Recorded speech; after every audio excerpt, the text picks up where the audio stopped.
Hello dear learners, स्वागत है the white board channel पे।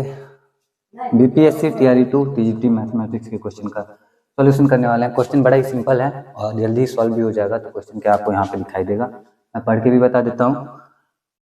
क्वेश्चन नंबर 79, क्योंकि 78 तक के सॉल्यूशन चैनल पे ऑलरेडी अवेलेबल है। और अगर आप इस वीडियो को बाद में पहले मतलब अगर आप चैनल के मेंबर हो तो आपके लिए वीडियो ऑलरेडी जनवरी के मंथ में ही दिखना स्टार्ट हो गई होगी, लेकिन आप फरवरी में देख रहे हो, इसका मतलब कि आप चाहो तो चैनल की मेंबरशिप ले सकते हो। कहने का मतलब बस इतना है, ठीक है, अर्ली एक्सेस के लिए। अदरवाइज एक दिन में एक वीडियो मिलती रहेगी।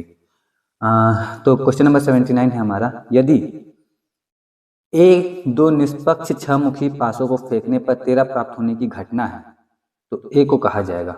दो निष्पक्ष छमुखी पासे, एक पासा जब हम फेंकते हैं, एक पासा डाइस जिसको बोलते हैं, तो उसको फेंकने पे हमारे पास जो घटनाएं हो सकती हैं वो या तो एक दो, मतलब इसमें जो समष्टि समुच्चय रहता है ना, मतलब कुल परिणामों की जो संख्या है वो 6 है। कैसे 6 है? या तो एक आ सकता है, या तो दो आ सकता है, या तीन आ सकता है, या चार आ सकता है, या पांच आ सकता है, या 6 आ सकता है। ठीक है, तो इस तरह से कुल 6 चीजें आ सकती हैं, इसलिए कुल परिणामों की संख्या 6। लेकिन एक की जगह जैसे ही दो पासे हो जाते हैं तो दो पासा होने के केस में अब जो कुछ भी आ रहा है वो क्या क्या आ सकता है? या तो दोनों पे एक आ सकता है, या पहले पे एक दूसरे पे दो आ सकता है, या पहले पे एक दो देखो एक एक आ सकता है, एक दो आ सकता है, एक तीन आ सकता है, एक चार आ सकता है, डॉट डॉट डॉट करो तो आपको पता चलेगा कुल मिला के इस तरह से कुल संभव परिणाम जो है 36 परिणाम आ सकते हैं। और इन 36 परिणामों में से ए जो है कोई घटना है जो ये बताता है कि उन परिणामों में जैसे एक पहले पे एक आया, दूसरे पे भी एक आया, तो इस केस में जो प्राप्त इनका योगफल है वो कितना है? 2 है।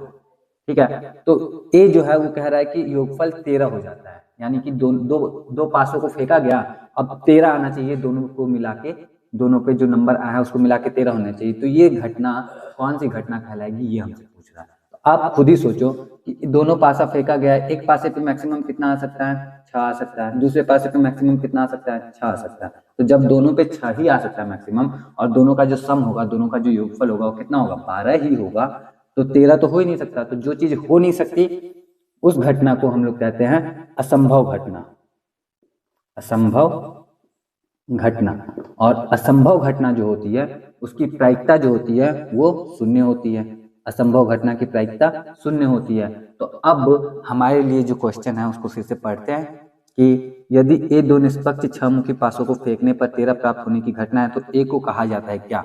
तो ऑप्शन ए है एक निश्चित घटना। तो निश्चित घटना क्या होता ना? निश्चित घटना होता कि जो फिक्स है कि आएगा ही आएगा। एग्जाम्पल के लिए आपको बोला गया कि ए ऐसा कोई घटना है जो 13 से कम आना प्रदर्शित करता है, तो जो कुछ भी इसमें आएगा, दो पासों को जब हम फेंकेंगे तो हमेशा 13 से कम ही आएगा, तो वो निश्चित हो जाता कि 13 से कम ही हर बार आ रहा है, वो तो सर्टेन है। तो निश्चित निश्चित घटना, तो ये हमारा करेक्ट आंसर नहीं होगा। बात करें दूसरा ऑप्शन की, दूसरा ऑप्शन क्या है? एक शून्य घटना। घटना शून्य नहीं होती, प्रायिकता शून्य होती है, लेकिन शून्य घटना लिखा है तो उसको भी हम कंसीडर करेंगे, क्योंकि हाँ यहाँ पे शून्य तो है, ये जो है वो शून्य घटना तो कह सकते हैं। दूसरा ऑप्शन है हमारा एक असंभव घटना। जी हाँ, बिल्कुल असंभव भी है, क्योंकि घटना असंभव है, कभी हो नहीं सकती, इसलिए प्रायिकता तो शून्य है ना। तो ये दोनों हमारा करेक्ट आंसर है।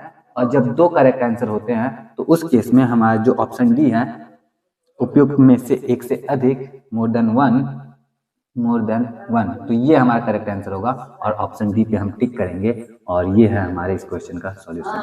आई होप कि आपको अच्छे से समझ में आया होगा। अगर समझ में आया, वीडियो अच्छा लगा तो वीडियो को लाइक कर देना, कमेंट करके भी बताना आपके लिए वीडियो हेल्पफुल है नहीं है, जो भी आपका ओपिनियन हो। बाकी आज की वीडियो के लिए इतना ही, मैं मिलूंगा आपसे नेक्स्ट वीडियो में। टिल देन अपना ख्याल रखना, अच्छे से पढ़ाई करते रहना। जय हिंद।